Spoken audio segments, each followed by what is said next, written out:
Oh no, oh no, oh no, oh no, oh. Hello everyone! Welcome or welcome back. My name is Sarah and in this video I'll be giving you book recommendations. I'm really excited for this video because I haven't done a book recommendation video in a while, I think. Yeah, I hope you enjoyed this video. I'm giving book recommendations based on specific tropes that I decided on myself. So these are tropes that you'll know from other books, but I'm trying to give the less popular book recommendations instead of the really popular ones, because there are a few in here that are very popular, but not all of them are, because I try to be diverse. So that's basically what I'm gonna do in this video. Let's get into it. The first one that I wrote down was mom's best friend trope. It's usually ex-boyfriend's dad trope, but this time it's mom's best friend trope, which you don't see a lot, but in this one book I thought it was done really well. There was a huge age gap, obviously, because the mom is best friends with this woman and this woman gets with her son. So that's interesting. It's The Pool Boy by Nikki Sloan. This is part of the Nashville Neighborhood series. This is book 2 in the series. This is also my favorite book in the series. I really enjoyed this book. It basically has more depth than you would think. Like, this series is very smutty. So if you go into this expecting a lot of plot, you're in for the wrong book. You're not here. You're never gonna enjoy it, basically. But if you know going into it that it will have a lot of spice, that it will have a lot of smut, that it will mostly consist of smut, you do see some plot points that connect throughout the whole series. And I thought it was a really interesting series. I really enjoyed it. So this book specifically is about the pool boy. Obviously, that's what the title says, literally. But basically, this woman hires her best friend's son to do her pool and stuff, and then they hook up in the pool shed. So, and then they go from there, you know? Really enjoyable. 4.25 stars, would definitely recommend. Now we have the age gap trope. So I had 2 recommendations for this one. The one that I put originally was All Roads Lead Here from Mariana Zapata, but the age gap wasn't that prominent. Like, it was like a 10-year age gap maybe, but I didn't feel like it was talked about that much. So it wasn't like prominent, as I said. But the book that I decided on was Part of Your World by Abby Jimenez, which is a really popular book, so I'm sorry if you were expecting unpopular recommendations, because you're not getting it with this one. This is basically about this woman, and she is the one that's older than the guy. Her car breaks down. I think that's the plot. Her car breaks down in the middle of the night. She has to seek shelter, and this man gives her shelter. At least I think that's the plot. I could be completely wrong and be mixing it up with a different book, but I thought that was it. And this man owns like an Airbnb, maybe like a motel, hotel, something along those lines. They hook up. She goes back to her hometown, and then she goes back to him again under circumstances that you'll figure out once you read this book. I thought it was a really good book. I gave it 4 stars. The 3rd book in the series, which is Just for the Summer, was even better in my opinion. And then the 2nd book, Yours Truly, which was the second, I already said that, which is the 2nd book in the series, I enjoyed that a little bit more than Part of Your World, but not enough to up the rating to a 4.25 stars. It's a really enjoyable series. Abby Jimenez is definitely an Insta Buy author for me right now, at the moment, and probably will be for a while now. I still need to read her other series, the Friendzone series. I do own all the books in that series, so once I've read that, I think I've almost completed her whole entire backlist, but we'll see when that happens. Maybe I'll make a vlog out of it, because I do own the entire series. Who knows? Do tell me if you want that. Okay, so this next trope is a little bit weird. It's porn star trope, and it basically sums it up already. But basically, the two main characters in this book are both porn stars. So it's really interesting. Oh wait, I forgot to say the title. It's The Frat Boy by Nikki Sloan. This is the 4th book in the Nashville Neighborhood series. This is the same series that The Pool Boy was in. This is my 2nd favorite book in the series because I gave it 4 stars. It's so enjoyable. The smut is smutting. The spice is spicing. So it's basically about these 2 characters, this boy and a girl. They are competing against each other in like this fun game, but it doesn't turn out so fun, and they get evicted from their fraternity because of the way they acted and the damage that they did. So now they have to search for a job to get a house and stuff. They decide to pick up porn acting. And they don't know about each other. They kind of hate each other after that incident, and they don't know about each other that they're doing it at the same company, basically. They have to shoot a scene together. That's one of the first scenes. They have to shoot a scene together. And that was interesting. That was definitely interesting, and there's a lot more scenes coming from there. It's just really interesting. I really would recommend this whole entire series, but specifically this book. If you want to go into any book, I would recommend the Frat Boy, because I feel like that's more everyone's cup of tea than the Pool Boy is. But if you like an age gap romance, the Pool Boy is for you. Now we're moving into the sweet category. There's not categories, by the way. I just put them randomly. But it's fake dating, and I tried to decide on a book, and there was no hesitation when I picked That Kind of Guy by Stephanie Archer. This freaking book, I gave it 3.75 stars, but that was only because I would have given it 4 stars had it not been so forgettable. But that could have been on me. Like, that sounds really harsh, but it was forgettable because I read it that fast. But it was really cute. It was adorable. When you read this book, think about turtles.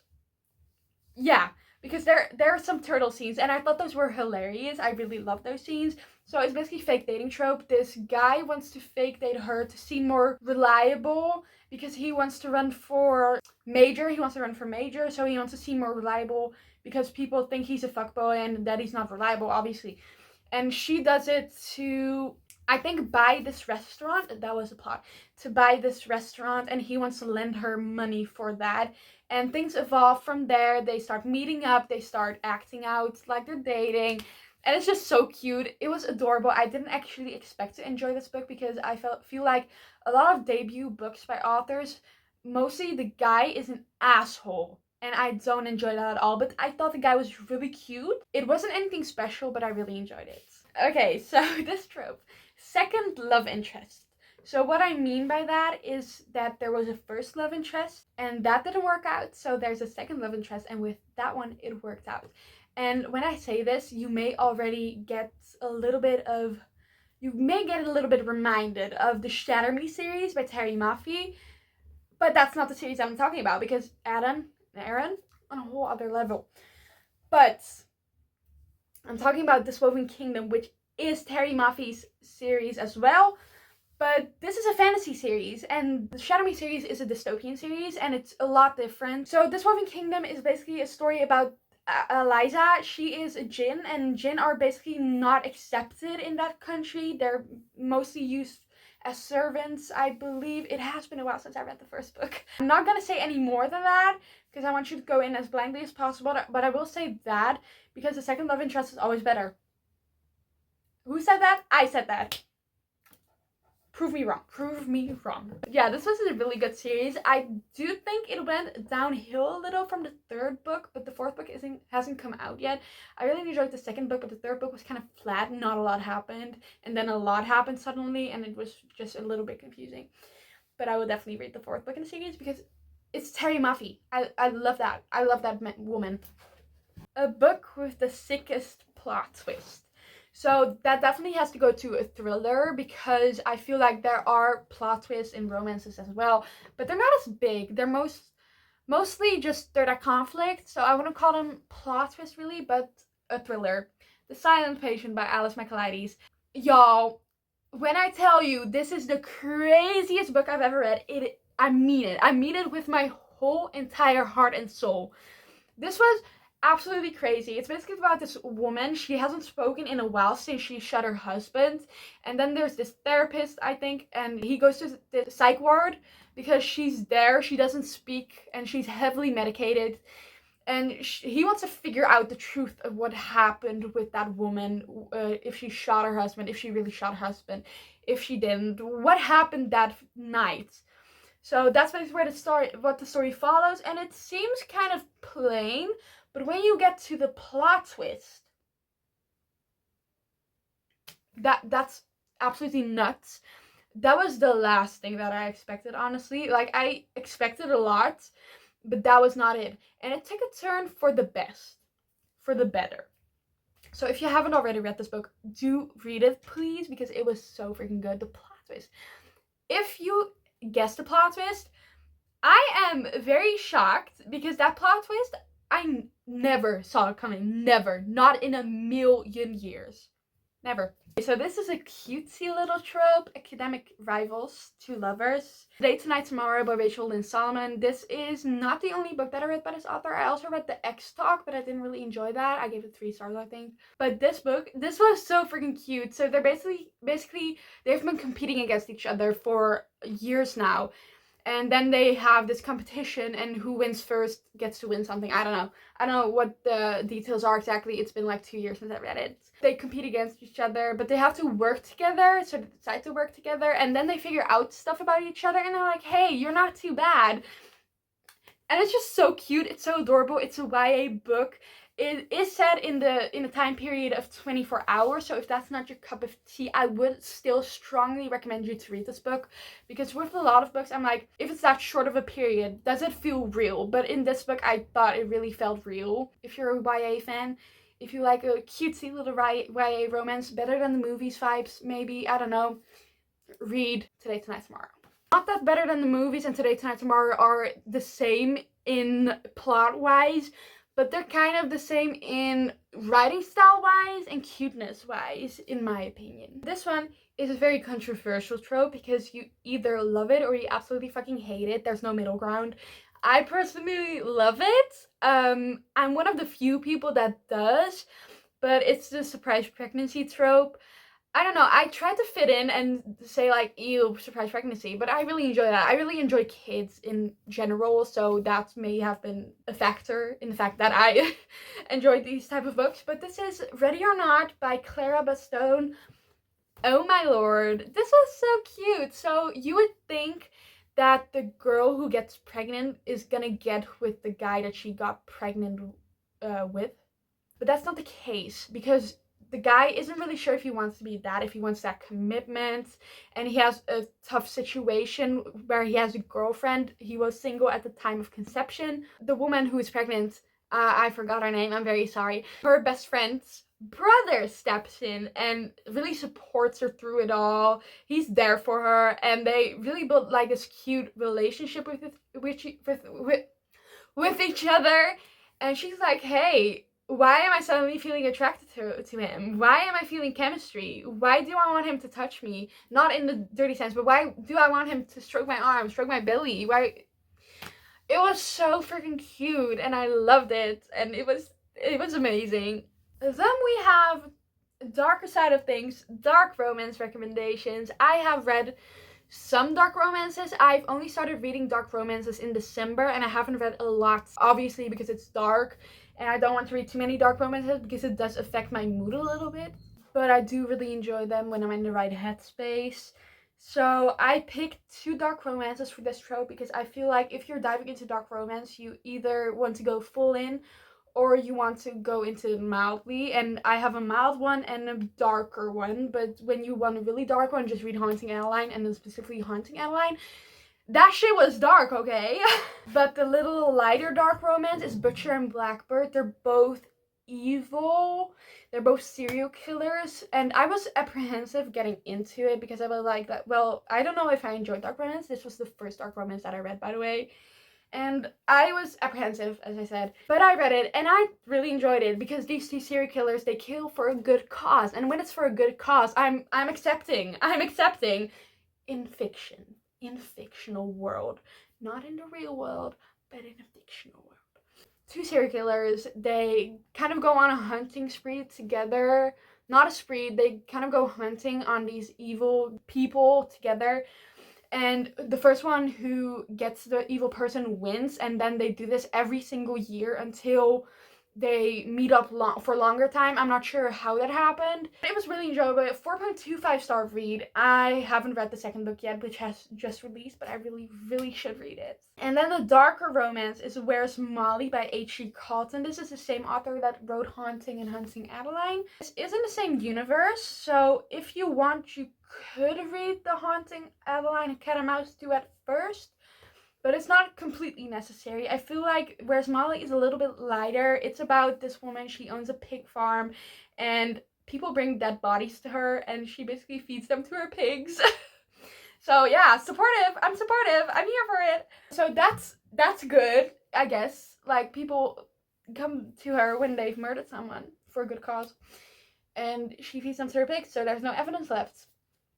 And then she starts romance, but she also has a really tough past that she ran away from, that she was forced to run away from.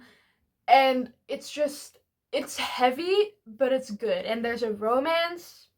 What more do you want? Like the darkness, definitely check trigger warnings for both these books, for all of these books even. But yeah, if you're up for it, do give it a read. 4.25 stars. Okay, so this is a very specific one. It's autism representation. I myself have autism. That's fun. But I'm very picky with the books that I read that have representation for autism.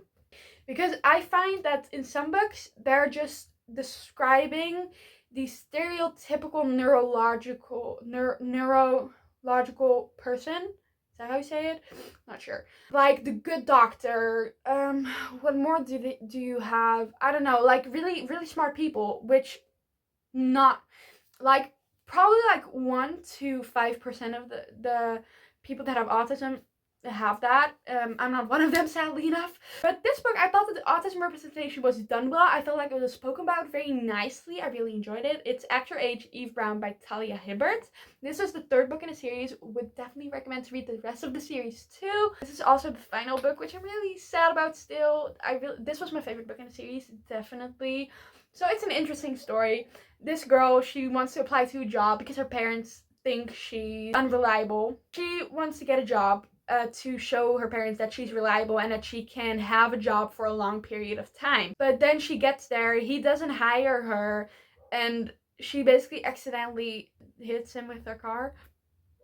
Yeah, so that's the story. And it evolves from there, but it was so cute. I really enjoyed both of the characters, Eve Brown, and then the guy character. And then the last trope. I have to round this up really quick because I have to eat. It's Reverse Harem, and the recommendation for this one is The Losers Duet by Harley LaRue. This is 1 girl, 4 guys, and it's amazing. It's extraordinary. It's a little bit ridiculous, but it's fun. Like, don't expect too much plot. It's a very character-driven story, but it was fun.